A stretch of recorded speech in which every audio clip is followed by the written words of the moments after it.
My guest at this time is Donna Hughes, President and CEO of Enough is Enough, which is committed to making the Internet safer for children.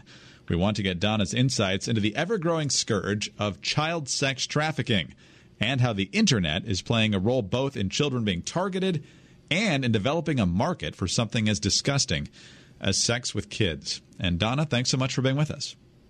Thank you for having me. Good to be with you. The child sex trafficking issue is nothing new, of course, but a viral column from John Whitehead over at the Rutherford Institute is explaining just how pervasive this is. And looking at the statistics on your site certainly goes along with a lot of that.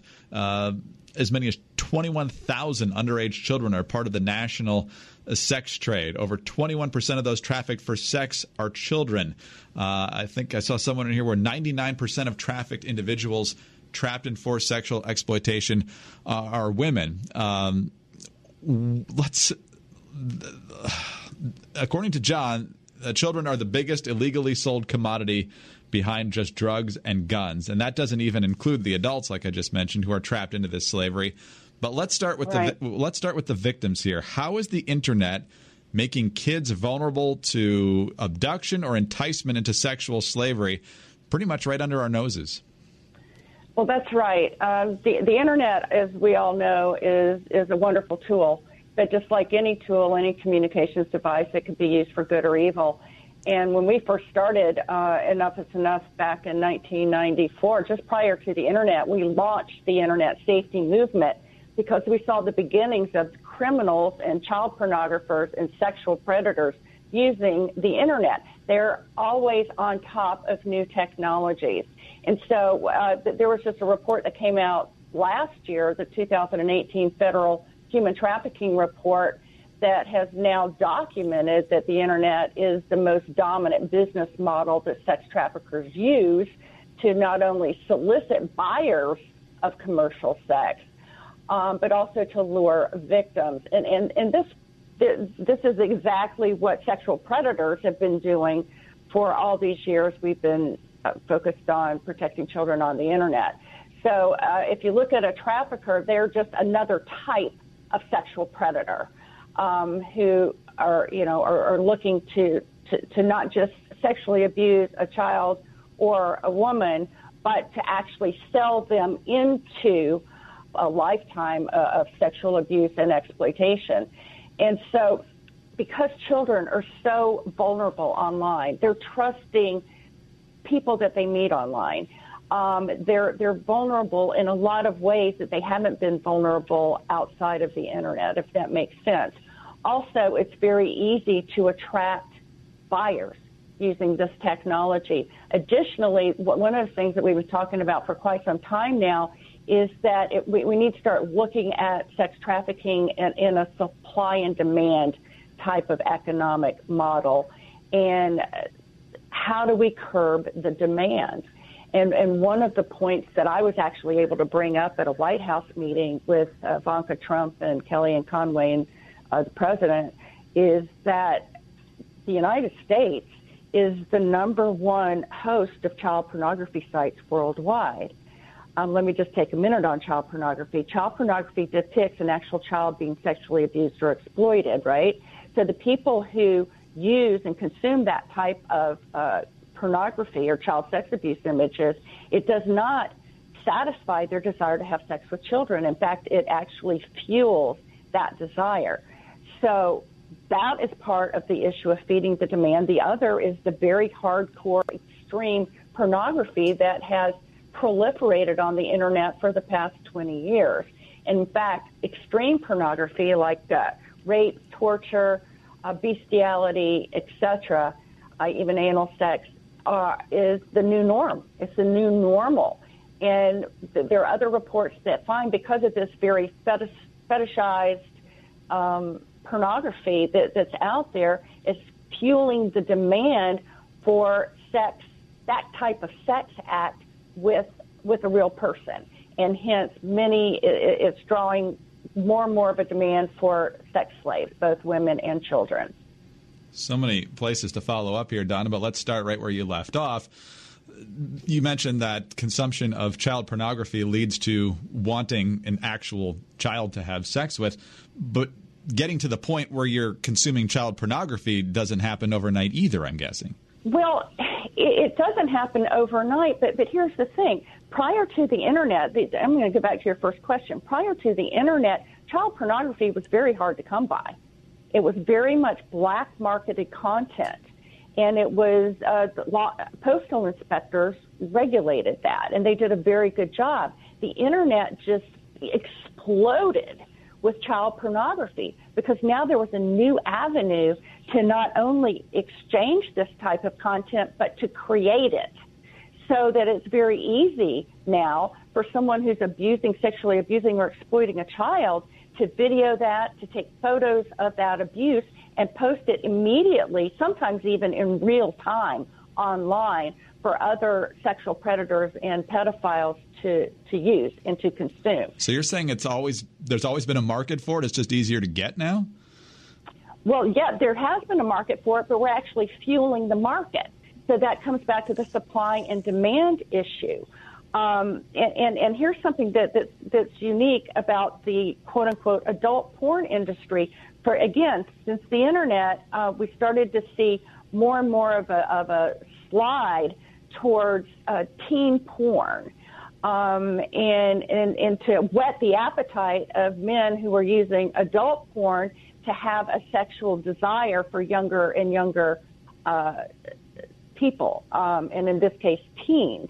And so, in fact, teen pornography is one of the top types of pornography that is searched for and consumed online. And then it just goes down from there. And not to just make everybody a little crazy here, but there's been a rise in toddler and infant pornography. And so here's the point with this type of content, is that it's the people that consume it, and now it's readily available. We're creating more and more sexual predators because it's so available, that type of porn as well as the quote-unquote adult pornography, that they're becoming so addicted to this that they're acting out in real life. So it's this vicious circle. So when we look to deal with the sex trafficking industry, we have to not only deal with the supply side and those who are selling women and children for sex, but we have to look at the demand side. What's driving it? And one of the things we know that is driving it is pornography and child pornography. Not only that, victims of sex trafficking are used in this content. We're talking with Donna Rice Hughes, President and CEO of Enough is Enough. And Donna, I want to go back to one of the things you said in your first response, and that's that the Internet is very dangerous because kids are trusting and they trust people that they meet online.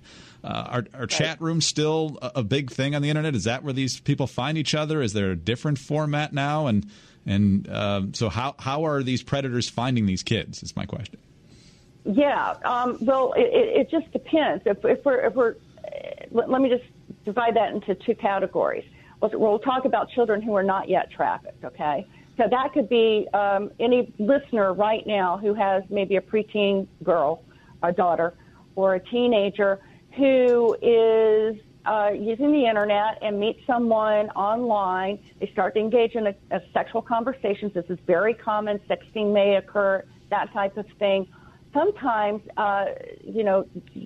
the young girl would get so bonded to this person that she'll go off and be with them. Some of these predators are actually traffickers, and they can lure them that way, all right? So that's just scenario one. Scenario two is someone who is a child who is already being sold for sex can now be advertised for sex by their pimp, by their trafficker, to be sold over and over again. And that's one of the things about your point at the beginning about a commodity. A commodity like a drug, for instance, is consumed once and then that's it.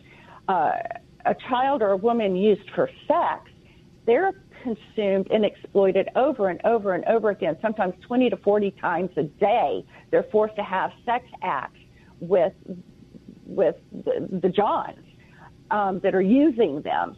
And this can go on for years and years and years and years unless they get out of it. And that's one of the things I think is really important for us to think about, that that these kinds of crimes are happening right in our own backyard. In fact, you and I are both in Northern Virginia. There was just an arrest last week, I think, in Loudoun County of a man who happened to be an illegal alien who was arrested on sex trafficking charges.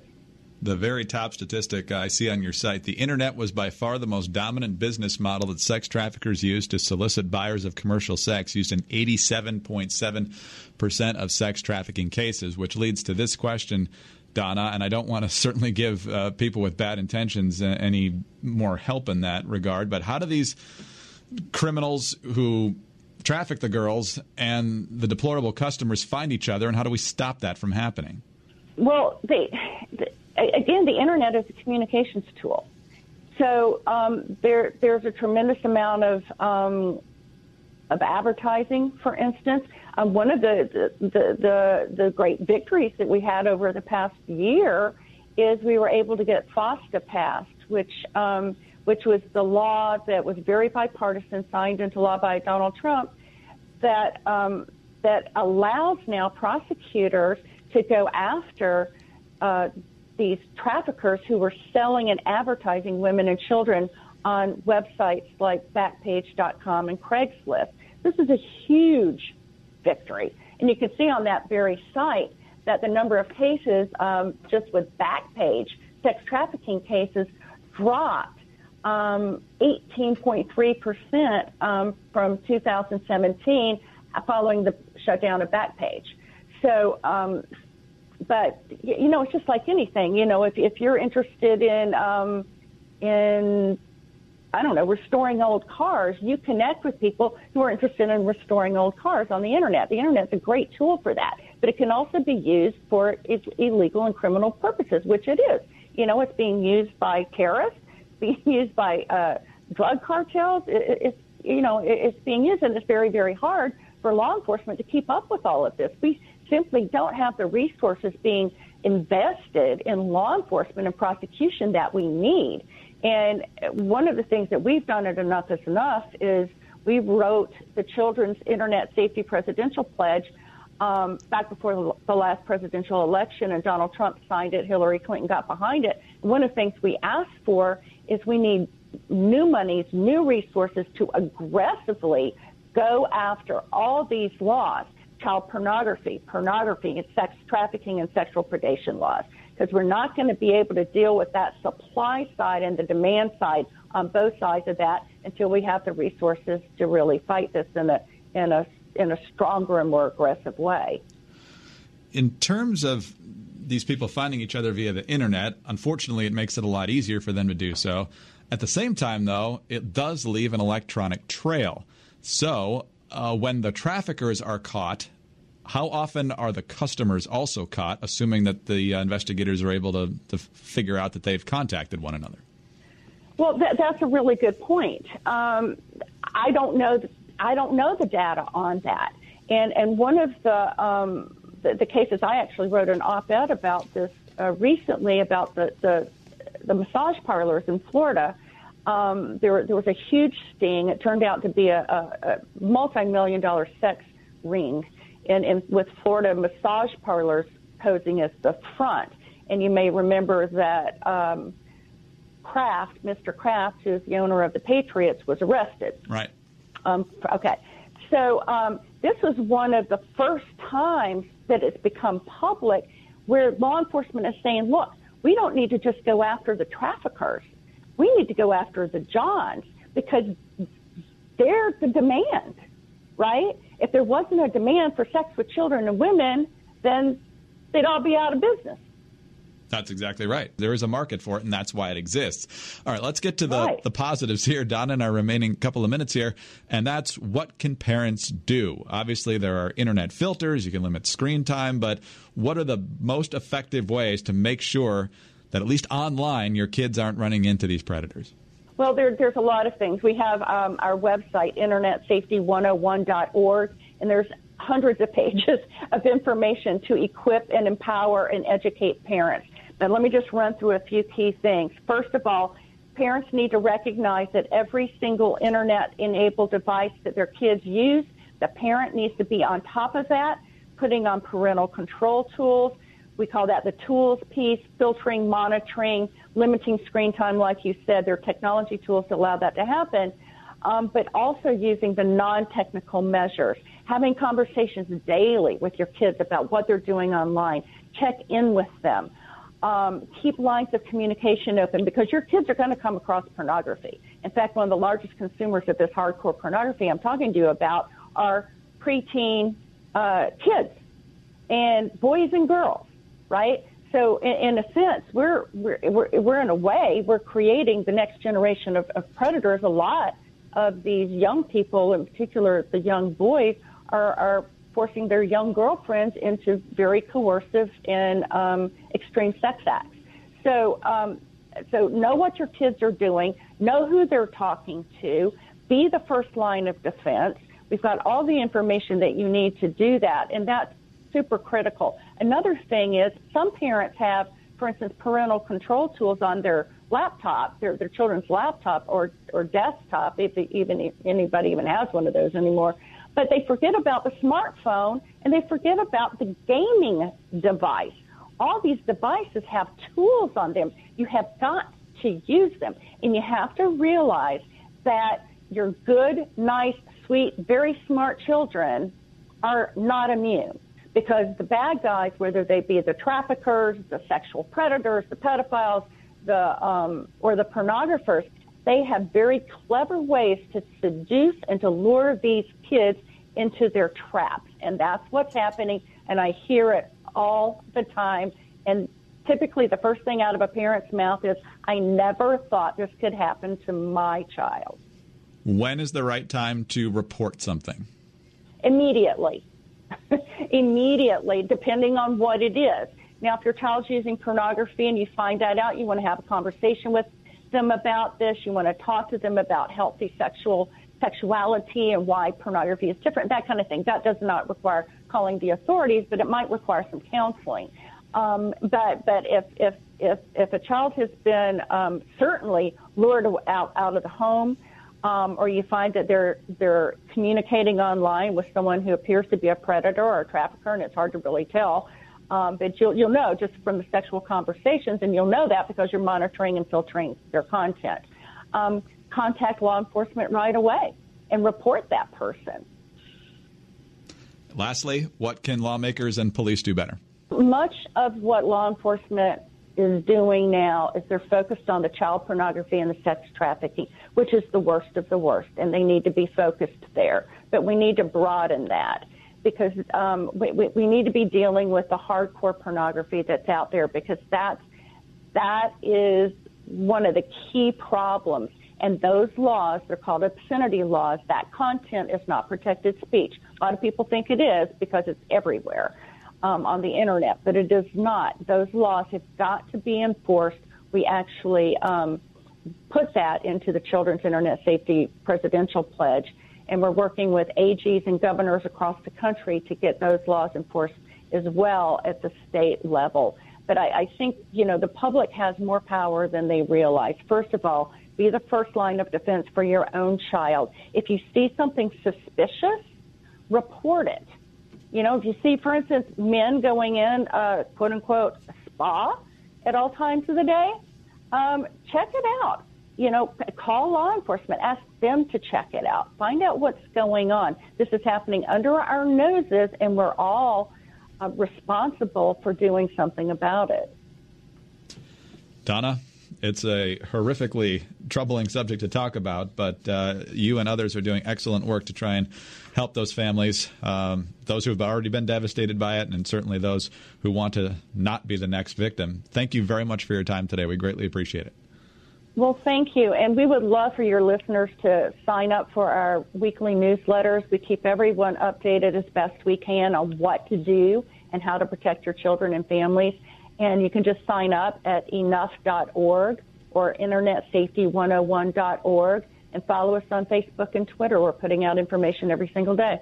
Enough.org, internetsafety101.org. Donna, again, thank you very much for your time today.